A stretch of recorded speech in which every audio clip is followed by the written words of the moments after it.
जुलवा गुजारल तब देखे हम अब सहरिया में हाजीना क्या बोल रहे महाराज? तब देखे हम कमाया झू सहरिया में जीना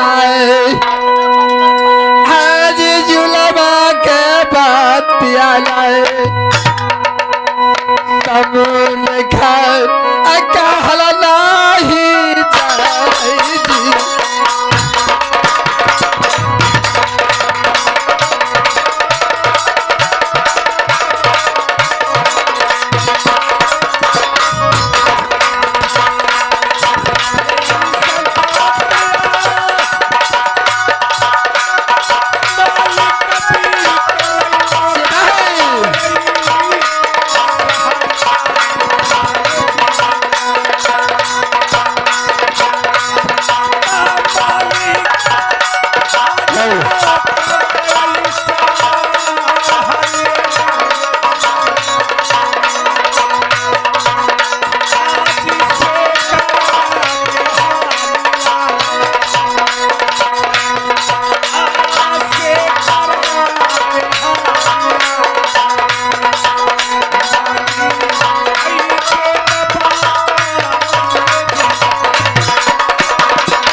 शहर में कौन सी जुल्म गुजर गया? मैं सिपाही मैं क्या सुनाता हूँ? क्या सुनाइए महाराज? यहाँ से सुना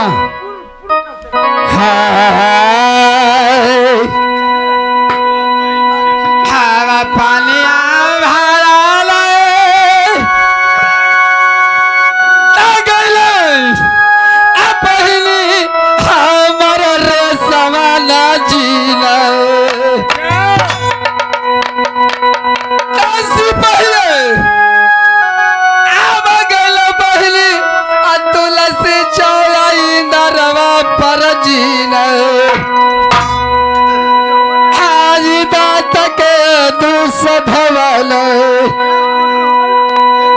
सिपहिया हर कैला छेरे खाले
सिपाही क्या?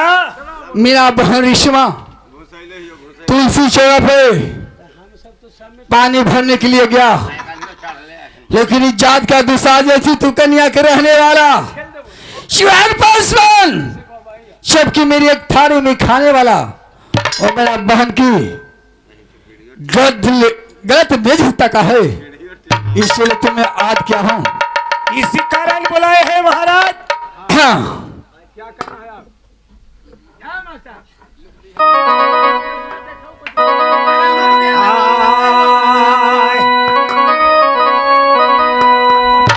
आता कौने अइसन बातिया मालिक आई तक हदत ऐसी अपहिए के जीना त मालिक आता का हदत ऐसी पहिए के जीना आता जौन आई त बातियाना त मालिक अमनवै तोरा बतिया जी।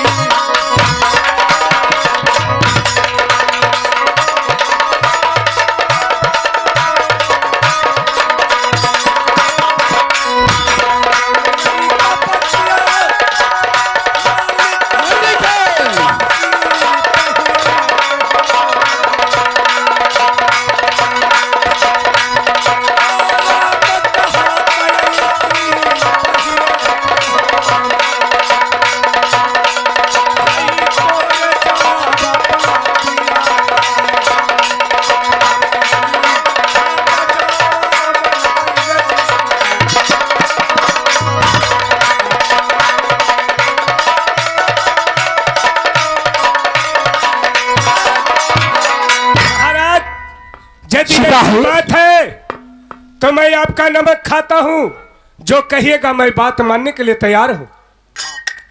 सिपाही मुंडी खान सुनो। हाय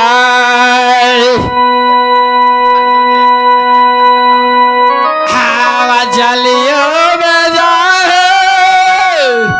क्या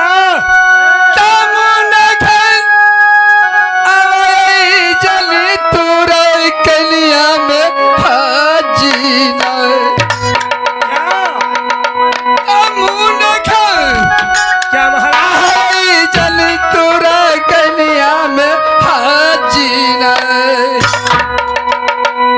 आज जाई के बादल वाला सिपहिया लला जो चुकाई जी।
सिपाही क्या महाराज?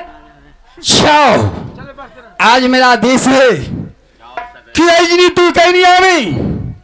जाओ जाकर उसे शोहर पासवान के घर में अगर कोई भी बुरा बुरी हो उसे मारकर पीट कर उसे घर में से बूढ़ा फिक्की राज बंगला पर लाना होगा। आदि आपकी कहने का मतलब ये है कि अगर प्रेम से आए तो प्रेम से लाना, अगर ऐसे नहीं आएगा तो मारते पीटते नहीं। अरे दरबाने, अरे हाँ क्या बात है? ये सुन रहा है। अरे मालिक का आदेश तो हम पहले सुन लिया है, लेकिन तुम जाना ना बात के क्या कहे मालिक आपसे। मालिक बोले कि जाओ अजनी तुर्कनिया में। हमको भी आदेश है, दोनों आदमी को जाना है। तो ऐसे कहो ना कि दोनों आदमी के चलना है। अकेले डर लगा हो? हम तो अकेले ही मार पीट के ले भाई। और तो इसी कारण तो तुम्हारा साथ में ले रहा हूँ। तोरा बही डर फोक है दम। हाँ मालिक। सिपाही हाँ कहिए। जितना जल्दी तुर्कनिया में जाओ, अच्छा जाकर बिहारी दूध बंसी को अगर प्रेम से राज बंगली पियाता है तो ठीक है, अगर आने के लिए नहीं है घर क्या, उसे मार पीट की राज बंगली पिलाना होगा। अगरचे बिहारी दूधबंसी न होगा, अब बंदी राम होगा तो उसको लाएंगे ना। उसी खानदान में कोई भी होगा उसे लेते आना। यही बात रही। ठीक है, अब जाइए।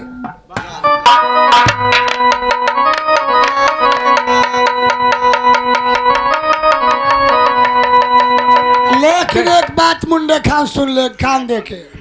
क्या बात है? कहीं जो गड़बड़ सड़बड़ बोलता हूँ मुंडे खामो करा लेने बहु परा। अरे उसे पकड़ करवाना है। आज ज्यादा बात बिगाड़ता हूँ था। ज्यादा जब बतिया न हो मुंडे अखाओ कहीं बोलता हूँ। ज्यादा जब बतिया न हो मुंडे अखाओ बोलता बंदीरा। बोल बोल। आओ करा करा हम दे बहु छोड़ा।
घूमते आज भी सिंह का मकामा टाल का महलकार हो गए। अब मैं चले अपनी मकान को, चल करके भोजन करेंगे, तभी दूसरे बार मैं बाहर घूमने के लिए आए हूँ।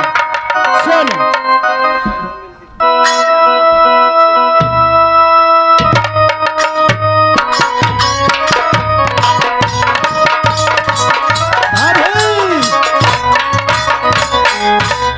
क्या देवर जी? सुन लो।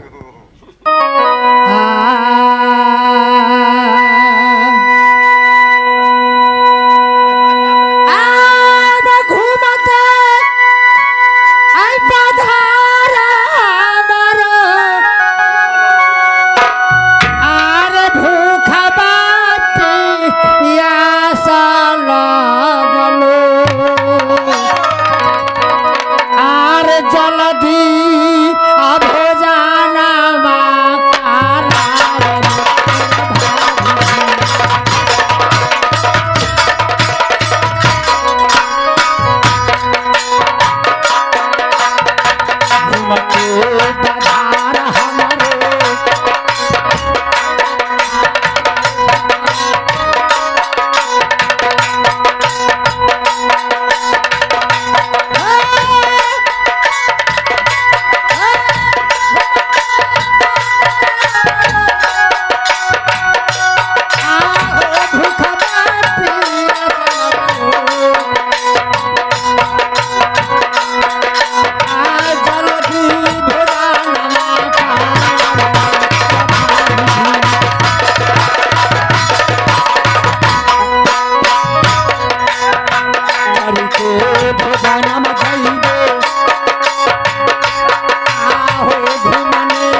देवर जी। अरे भोजन अगर है बना हुआ तो मुझे भोजन कराओ, मैं बधार घूमने के लिए जाऊंगा, यही तो मेरा ड्यूटी है।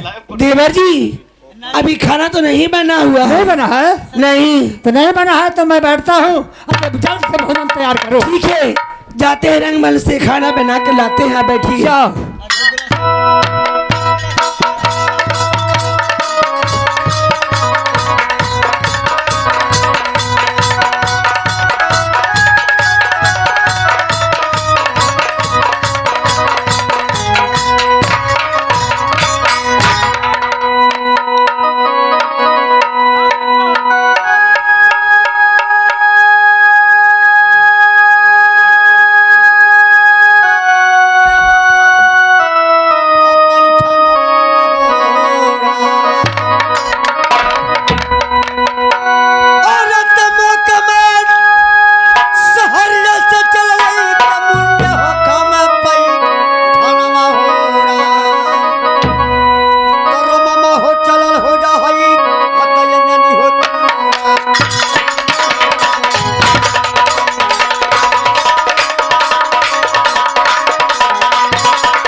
देवर जी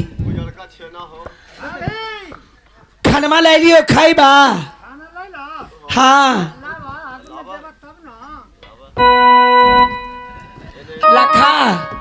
हाय देखा, यही कहल गए, दिन भर बधार अगोरते अगोरते भूखल प्यासल रहो ही। ए देखो ये छुच्छे लिट्टी लैला से है। ए देवर जी खाना बनाते तो लेट हो गए, तो छुच्छे लिटिया ठोक दिली चूल्हिया में। अच्छा ला लिटिया खा। दुआ छीवा में ठोक लगू हाल। दुआ छिया चूल्हा कब से चल गए? आईना देखा लियो, दो अच्छा चूल्हा ना रहा है। दुआ छिया तो हम देख लिया ना, एक आछिया देख लिया। हाँ दो अच्छी में ठोका लिए तो ठीक। 4 गो हाको आएगो ई पिट्ठा बना लियो हाल। अच्छा ये गोलका तो लैला। हाँ अल्लाह मका लागा कैसा ये आई चौल का है के। अरे तू बात न समझ, गोलका में तू गाड़ी समझ गेला है ना। बोलू ना ये पिठा तो लैला, अल्लाह मका लमका जो रहा है ये लौकवा का है, जेकरा जेकर तकारी ना हवा ना लौका बड़ी महंगा दे हले। महंगा दे है। हाँ छठिया गुने की। हाँ हाँ वही चलते ना ले लिया। तो ठीक है खा ले, खा ला। लेकिन केमड़िया लगा था। कैमरे लगा दे, तू अंदर खा।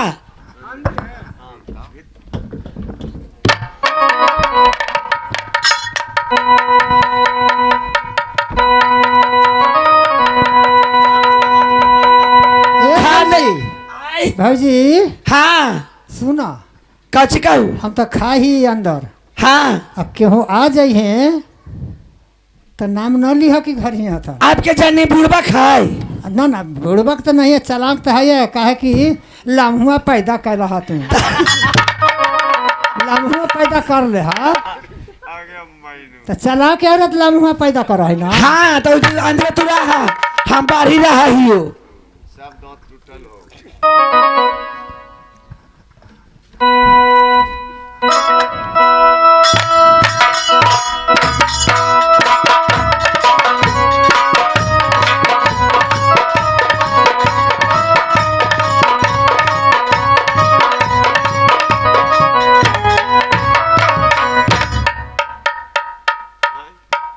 बंदीराम,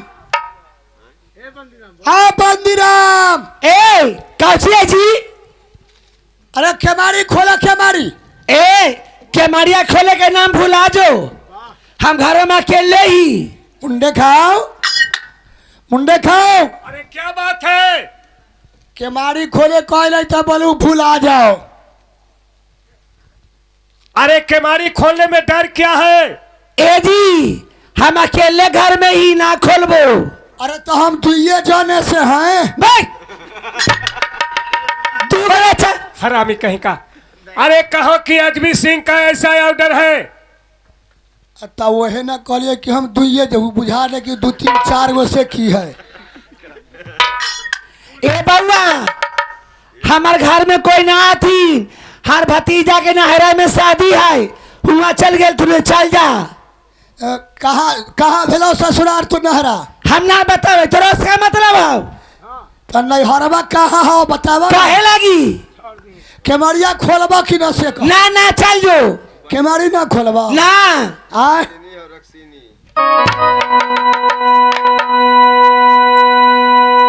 जेतना हम बढ़िया से आ तोरा कहियो बतिया मानला।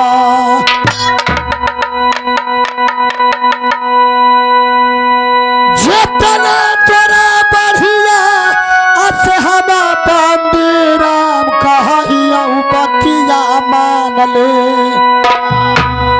अनत जुलुम हम देबऊ गुजार।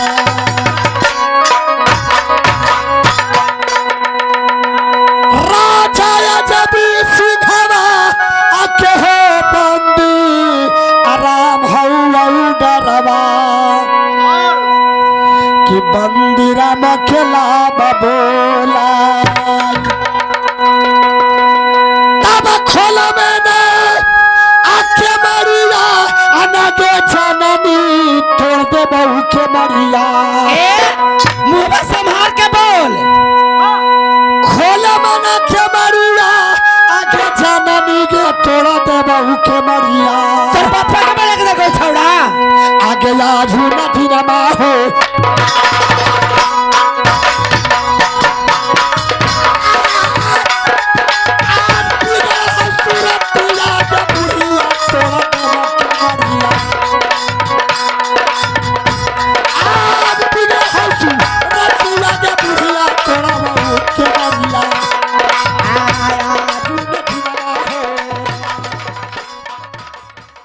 नमस्ते प्रणाम, मैं सिंगर हेमा कुमारी। अगर आप चाहते हैं कि जियो बोका म्यूजिक का वीडियो सबसे पहले आप तक पहुंचे तो हमारे चैनल को सब्सक्राइब करें और बेल आइकन को दबाना ना भूलें। धन्यवाद।